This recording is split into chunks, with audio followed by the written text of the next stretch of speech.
GM tip time. We're back in the saddle, and we've got a doozy to talk about today.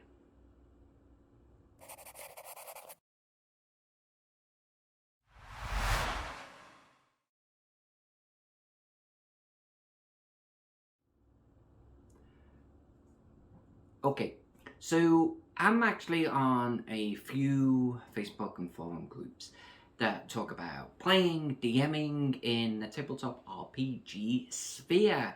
I tend to lurk more than actually actively post, I will admit, but I do it with good cause. And that cause is, it is great material for talking about DM tips. And here is such an example that's actually going to give us two parts. No names are going to be mentioned, no one's going to be shamed. This is a great topic. I'm about to TPK my players. What a start. An upcoming session tomorrow. Out of my 5 players, 3 are going to be there, 2 are going to be sick. Aww. The next session, they were intending to fight a red dragon. With 2 players out, this is going to be a TPK. Now, the resulting conversation hit on 3 different topics. I should say 2 topics with very differing points of view that were pretty polarized. And today we're going to talk about one of them. What do you do when your players are out and you've got something special planned for the next session? That's what we're going to talk about today. But as a little bit of a precursor and a little bit of a teaser for the next episode, one of the responses was, players need to know there's risk. I TPK my party at least twice a campaign. We're going to talk about that one in the next episode. But before then, let's talk about what do you do when you've got a party of players and a portion of them, let's say a significant portion of them won't be there in the next session. What is that significant portion? If you've got 6 players and 1 can't be there, is that the end of the world? Probably not. If you've got 6 players and 2 can't be there, you can still continue with 4 successfully, right? It's a little bit of a shame. But if you've got 5 and 2 aren't going to be there, it's kind of getting to the point with 3 players left. If you want to play, not play. I personally, we have a little bit of a rule at our particular table. If 1 player can't be there, we soldier on. If 2 can't be there, we postpone the game. But let me elaborate upon that, because it's not that simple.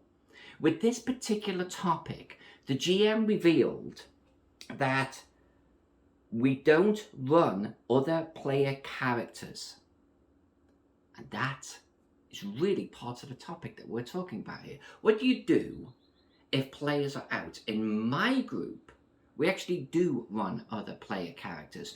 We pass our character onto the group, we email it to each other, whatever it's going to be. And while that character may take a little bit of a back seat, they're there. They're present.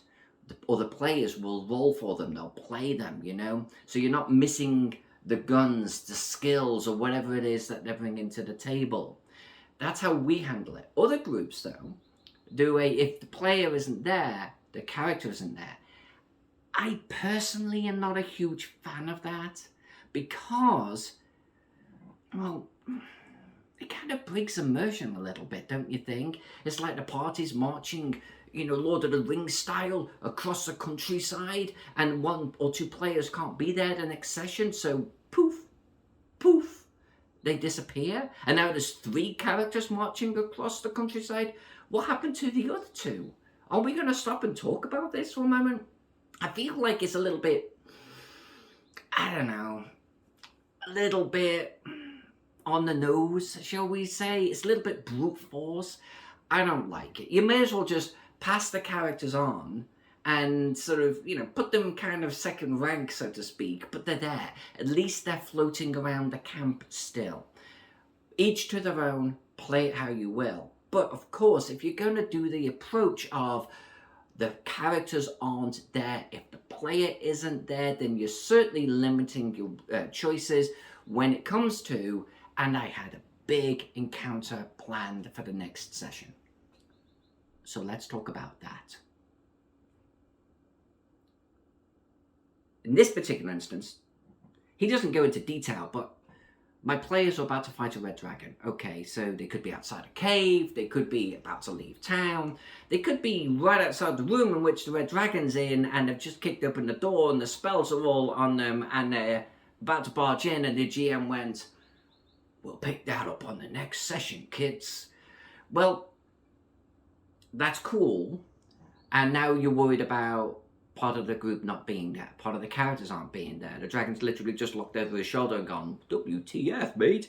And only 3 characters are jumping in because the other ones are gone poof, poof. There are ways around this. Quite a lot of this thread actually, nicely, would don't cancel a game, don't cancel a game. And I kind of like that because it's showing that, these are kind of people that understand the game means something to us, right? We enjoy the game, so just because people aren't going to be there doesn't mean that we can't enjoy it. Please just continue, because we know that those players will be sad if you don't. My particular group, we will postpone a game if need be, or we'll play something else. We'll even break out board games that we've never played before. We'll still get together as friends. But if that's not an option, if you don't like that, that's cool. If you really do want to continue the game, but you feel that something now is going to be missing, that this could be really dangerous, what do? Well, no one says you have to run the exact encounter that everyone thought. Not right now. Think outside the box a little bit. Look at Dragon's Dogma. Dragon's Dogma had a flashback sequence right at the beginning of it. It's a PC game. Well, I should say it's a console game. I think it was on a PC too, but it's a console game. PlayStation, I think. I'm gabbling. Anyway, Dragon's Dogma had a flashback sequence right at the beginning, and you were playing a hero against unrelated artifact. You were playing the entire party, and the party dies. It's inevitable. You're going to die. And then the game starts, and you play your proper character. Well, what if the party, kicks down the door, 3 people instead of 5 burst in, do a flashback.